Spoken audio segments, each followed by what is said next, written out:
Vector के types और vector addition की प्रॉपर्टीज डिस्कस करने के बाद इस चैप्टर का नेक्स्ट मोस्ट इंपॉर्टेंट टॉपिक हमारे कोर्स में है रेजोल्यूशन ऑफ वेक्टर या फिर rectangular components of a vector. So rectangular components of a vector को समझने के लिए मैं डेली लाइफ एक एग्जांपल देता हूँ और इस जगह सपोज करें कि हमारे पास ये माउस है, एज अ माउस मैंने काटा इसे, राइट। सो सपोज करें ये माउस है, रियल माउस है, और इस माउस को मैं यहाँ पर रखूँ और अगर इसको इस तरफ खींचूँ इस तरफ, तो ये माउस किस तरफ फोर्स फील करेगा? Will say it will experience force in the horizontal direction. फिर अगर इसी माउस को पकड़ के ऊपर की तरफ ऐसे खींचा जाए तो इस माउस को किस तरफ फोर्स फील होगी?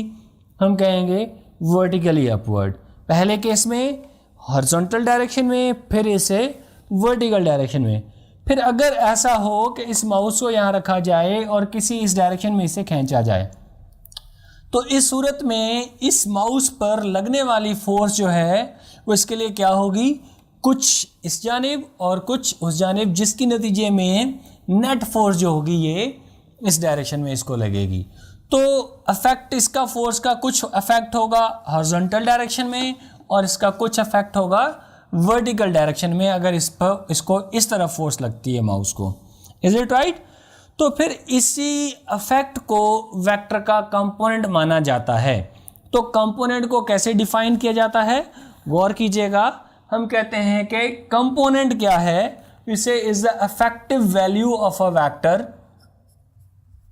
Affective value of a vector in a specific direction।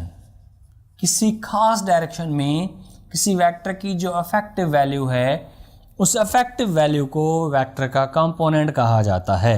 Okay, suppose करें कि अब हमारे पास कोई वेक्टर है, let's say that vector is this, that is in this direction, जो कि हॉरिजॉन्टल के साथ कोई एंगल बना रहा है, that angle is theta.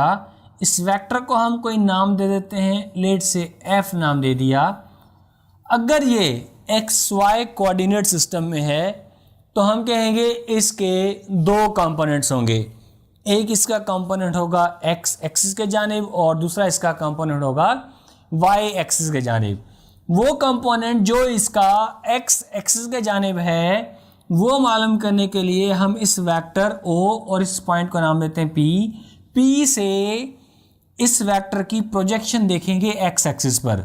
So P से अगर इसकी प्रोजेक्शन देखी जाए एक्स एक्सिस पर तो हम कहेंगे वो ये कोई होगी।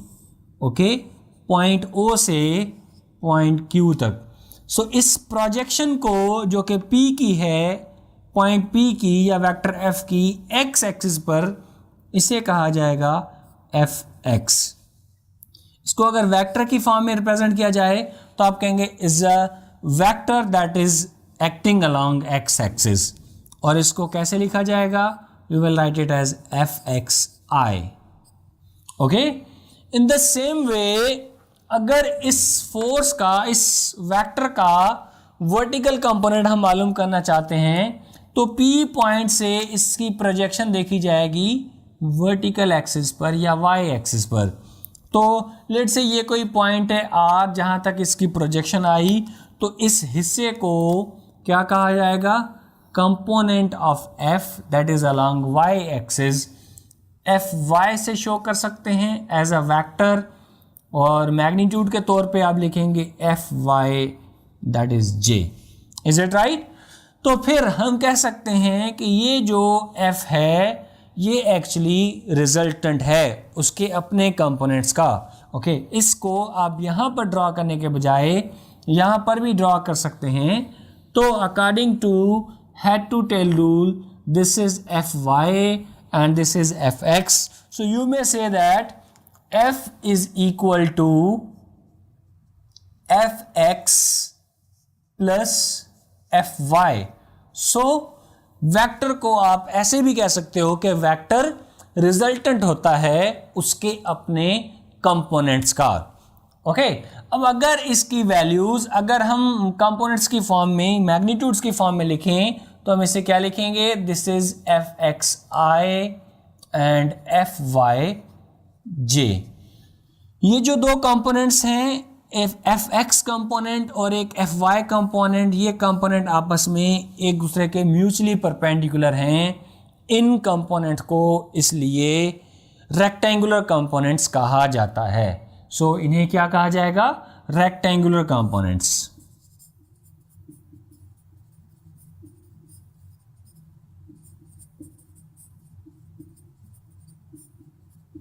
अब इन रेक्टेंगुलर कंपोनेंट्स की वैल्यूज क्या होंगी, इनकी मैग्नीट्यूड्स क्या होंगी?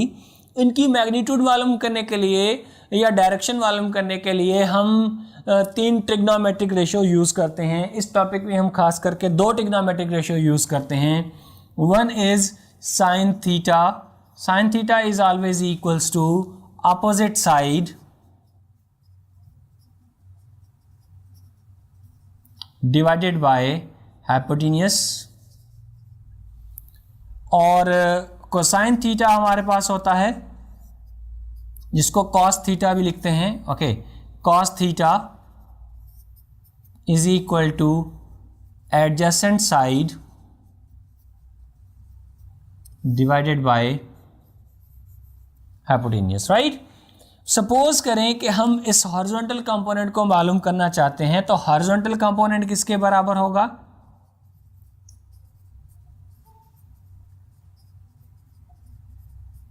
हॉरिजॉन्टल कंपोनेंट, इसका मतलब ये वाला कंपोनेंट, जिससे क्या कहा जाता है? किसी ट्रायंगल के लिए हम इसे राइट एंगल ट्रायंगल की एडजेसेंट साइड भी कहते हैं, adjacent to theta,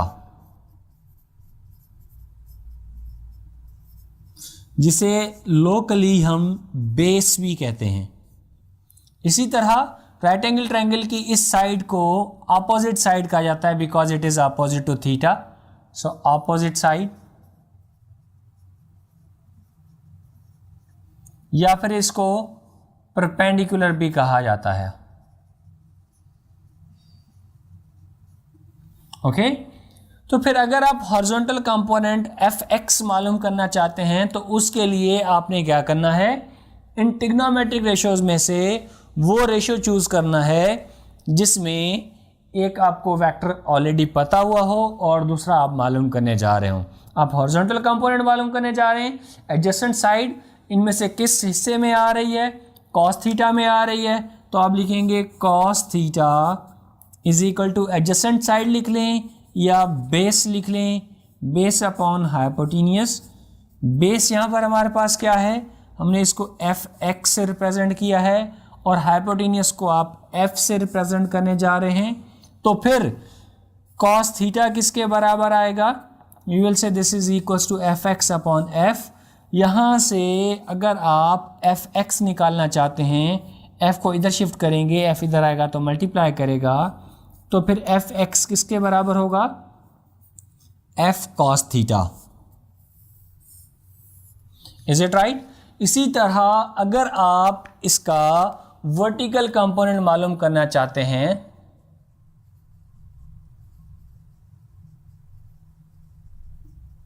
the component that is along Y axis, उसकी मैग्नीट्यूड मालूम करना चाहते हैं, तो फिर से आप ट्रिग्नोमेट्रिक रेशियोज में से कोई ऐसा रेशियो चूज करेंगे जिसमें वो साइड हो जो मालूम करना चाहते हैं। सो this is the opposite side, जिसको आप परपेंडिकुलर भी कहते हैं, divided by hypotenuse. So sine theta perpendicular यहाँ पर हम किससे शो कर रहे हैं? एफ वाई से। मैग्नीट्यूड हम लिखने जा रहे हैं just, divided by F force की मैग्नीट्यूड को लिखा जाएगा एफ को एफ से, सिंपल एफ से, राइट। यहाँ से अगर हम एफ वाई ड्राइव करना चाहें तो एफ वाई किसके बराबर होगा? That is equals to F sine theta. तो हमारे पास इस कार्टेशियन कोऑर्डिनेट सिस्टम में वेक्टर के 2 कंपोनेंट हुए, एक इसका वर्टिकल कंपोनेंट और दूसरा इसका हॉरिजॉन्टल कंपोनेंट, एफ वाई और एफ एक्स।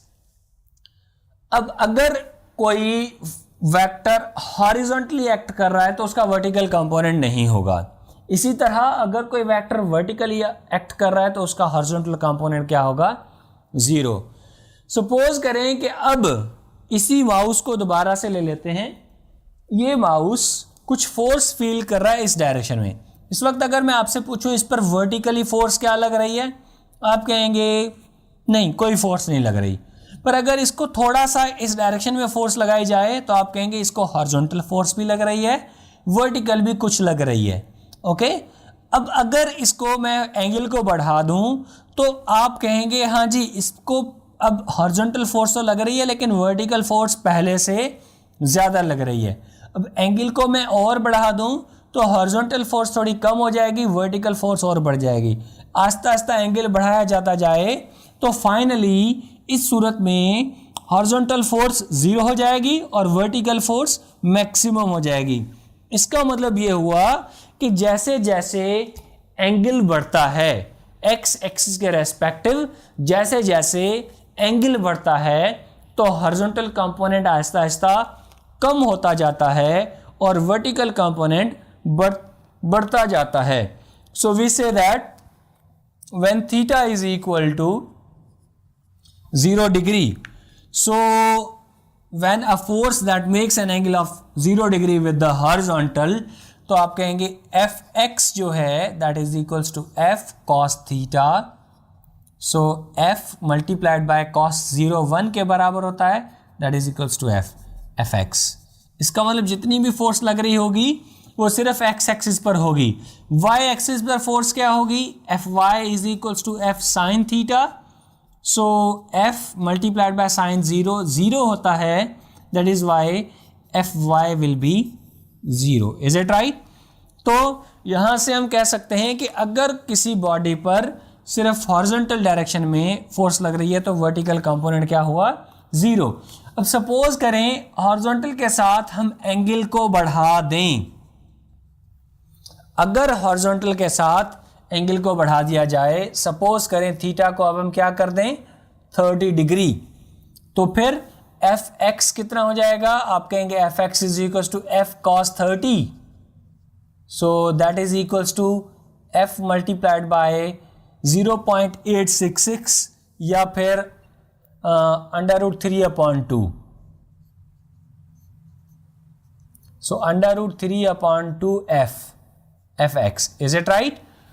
इसी तरह एफ वाई कितना होगा, आप कहेंगे F Y is equals to F sine theta, that is equals to F multiplied by sine 30 and sine 30 1/2 के बराबर होता है। So this is equals to f/2। Okay जी, अब क्या हुआ, यह है 0.866 के बराबर, यह है 0.5 के बराबर। इसका मतलब जैसे ही आपने एंगल 0 डिग्री से बढ़ाया, वर्टिकल कंपोनेंट थोड़ा सा बढ़ा और हॉरिजॉन्टल कंपोनेंट जो है वो कम हो गया। अब एंगल को अगर हम और बढ़ाते हैं, सपोज करें कि 45 कर दें, theta is equals to 45।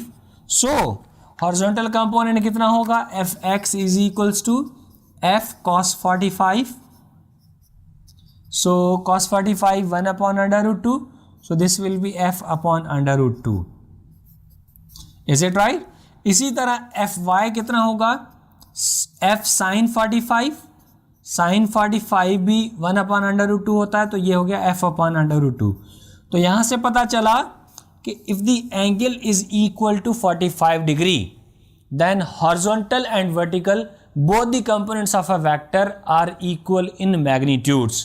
Okay, so किस एंगल पर वेक्टर के कंपोनेंट्स आपस में बराबर होते हैं, 45 डिग्री पर। ये मैं यहां पर लिख देता हूं 8 an angle of 45 degree both the horizontal and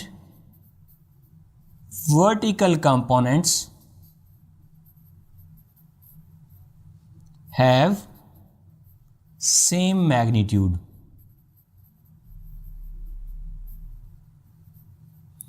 angle 45 degree पर हॉरिजॉन्टल और वर्टिकल कंपोनेंट दोनों की मैग्नीट्यूड्स सेम होंगी।